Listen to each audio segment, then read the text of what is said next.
கிறிஸ்துவுக்குள் பிரியமுள்ள சகோதர சகோதரிகளை, பலன் தரும் தெய்வன் எபிசோட் 1676 கர்த்தரை துதிக்கிறேன், மகிமைப்படுத்துகிறேன்.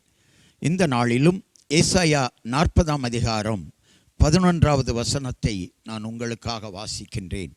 மெய்ப்பனை போல தமது மந்தையை மெய்ப்பார், ஆட்டுக்குட்டிகளை தமது புயத்தினால் சேர்த்து தமது மடியில் சுமந்து கரவலாடுகளை மெதுவாய் நடத்துவார். ஆண்டவராகிய இயேசு கிறிஸ்துவை பற்றி சொல்லப்பட்டிருக்கிறது. எப்படி ஒரு மேய்ப்பன் தன்னுடைய மந்தையை மேய்ப்பானோ, அதே போல ஆண்டவர் தம்முடைய ஜனங்களை, ரட்சிக்கப்பட்ட ஜனங்களை, பரிசுத்தமுள்ள ஜனங்களை மேய்ப்பார். ரட்சிக்கப்பட்ட பரிசுத்தமுள்ள தேவனுக்கு பயந்து நடக்கிற ஜனங்களில் சிறுவர்கள் கூட இருக்கலாம்.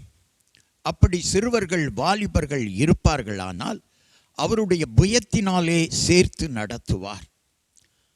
அல்லது பலவீனமானவர்கள், இங்கே கரவலாடுகளை மெதுவாய் நடத்துவார் என்று போடப்பட்டிருக்கிறது. கரவலாடுகள் என்பதை நாம் பார்க்கிற பொழுது அந்த கரவலாடுகளுக்கு பலவீனம் இருக்கும். அப்போ பலவீனமானவர்களை அதற்கு தக்கதாக நடத்துவார். பயப்பட வேண்டாம், பலவீனம் வந்துவிட்டதே என்று பயப்பட வேண்டாம். உங்கள் பலவீனத்திற்கு தக்க நடத்தி பலவீனத்தில் இருக்கிறவர்களை பலப்படுத்தி ஆசீர்வதிப்பார். கண்களை மூடி ஜெபிக்கலாம்.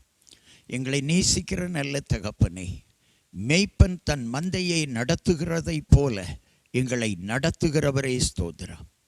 சரியான பாதையில் நான் உனக்கு போதித்து நீ நடக்க வேண்டிய வழியை காட்டுவேன், உன்மேல் என் கண்ணை வைத்து உனக்கு ஆலோசனை சொல்லுவேன் என்று சொல்லி எங்களை சரியான பாதையிலே நடத்துகிற தேவனே உமக்கு ஸ்தோத்திரம். வாலிபர்களை, சிறுவர்களை உம்முடைய புயத்தினாலே, உம்முடைய கரத்தினாலே நடத்துகிறவரே ஸ்தோத்திரம். பலவீனமான மனிதர்களை, பலவீனமாகி இருக்கிற மனிதர்களை நீர் பலன் கொடுத்து நடத்துகிறீர்.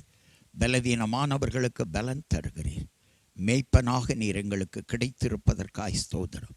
சங்கீதக்காரன் 23ஆம் சங்கீதம் 1வது வசனத்தில் கர்த்தர் என் மேய்ப்பராய் இருக்கிறார், நான் தாழ்ச்சி அடையேன் என்று சொல்லுகிறார். அந்த வசனத்தை நினைவு கூறுகிறோம். நீர் எங்கள் மேய்ப்பராய் இருந்து இந்த செய்தியை கேட்டுக்கொண்டிருக்கிற எல்லாருக்கும் நீங்கள் மேய்ப்பராய் இருந்து வழி நடத்துவீராக. ஒருவேளை பலவீனமான பிள்ளைகள் இந்த செய்தியை கேட்கலாம், வியாதியோடு இருக்கிற பிள்ளைகள் இந்த செய்தியை கேட்கலாம். பலவீனத்தை மாற்றுவீர், வியாதியை மாற்றுவீர் என்று நம்பி ஜெபிக்கிறோம். பரிசுத்த ஆவியானவர் ஒவ்வொருவருக்கும் பலத்தை கொடுத்து ஆசீர்வதிப்பீராக. கர்த்தர் எங்கள் மேய்ப்பராய் இருப்பதற்காக ஸ்தோத்திரம், ஸ்தோத்திரம், ஸ்தோத்திரம். இயேசு கிறிஸ்துவின் நாமத்தில் ஜெபிக்கிறேன் பிதாவே, ஆமென்.